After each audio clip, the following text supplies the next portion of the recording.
जोजोलप्पा म प्रमोदनाथ श्रेष्ठ म लाइभमा किन आउन चाहिरहेको छु भने जुन यो हाम्रो ललितपुर महानगरपालिकाले बी ब्लक बनाउँदाखेरिको विषयलाई लिएर म आइरहेको छु। यो कस्तो भने एक त नक्सा नै पास छैन, दुई यो सार्वजनिक जग्गा, तीन यो टेन्डर दिँदाखेरि कुन आधारमा टेन्डर दिएको, यो विषयलाई बुझ्नुको लागि म यो ललितपुर महानगरपालिकाको मेयर साहबसँग बुझ्न चाहिरहेको छु कि यो नक्सा चाहिँ पासै बिना तपाईले यत्रो भवन बनाउनु भएछ।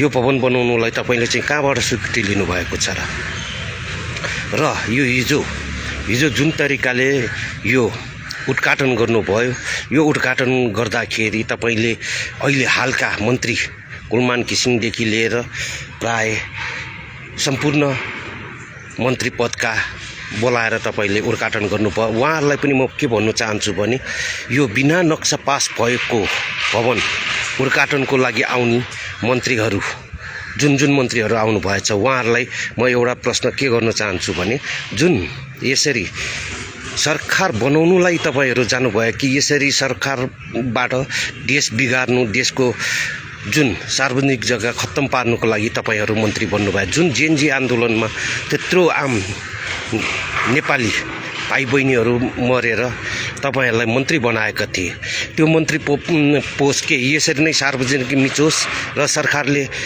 जहाँ पनि जस्तो पनि जुन जग्गा पनि मिचेर यसरी भवन बनायो भने तपाईहरू उद्घाटनको लागि जानु भनेर तपाईहरूलाई मन्त्री बनाएको हो र देश विकासको लागि पो तपाईहरूलाई मन्त्री बनाएको, यो देश बिगार्नुको लागि होइन नि।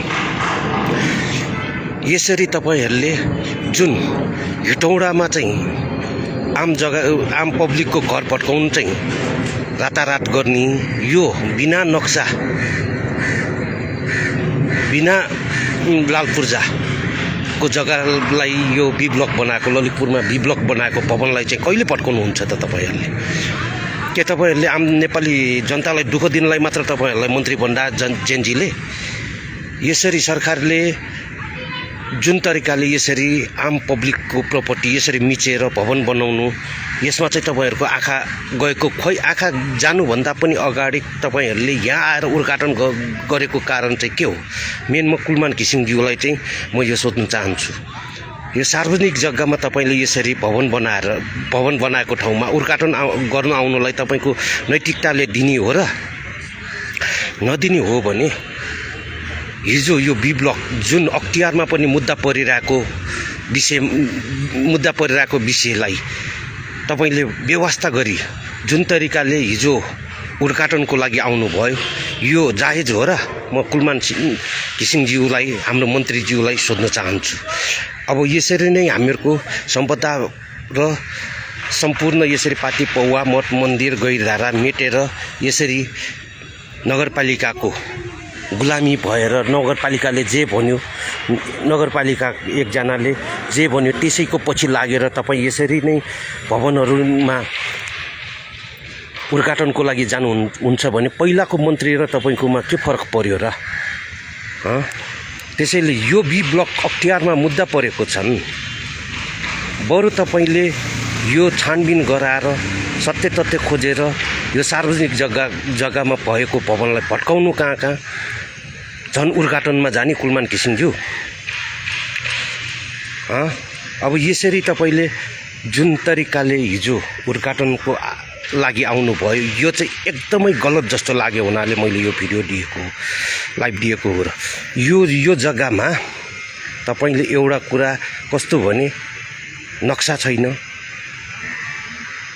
अनि यो सार्वजनिक पोखरी हो, पोखरी थियो पछि पार्क बनायो, यस्तो करतुत काममा तपाईले उद्घाटन गरेर के देखाउन चाहनुभयो कुलमानजी? अब के भन्नु है, जुन गोरु आए पनि कानै छिरे भने जस्तै अब यसरी नै हो भने हामीहरूको सार्वजनिक सम्पदाहरू सबै खत्तम हुने भयो। यही भन्दै म प्रमोदनाथ श्रेष्ठ अहिलेलाई बिदा चाहन्छु।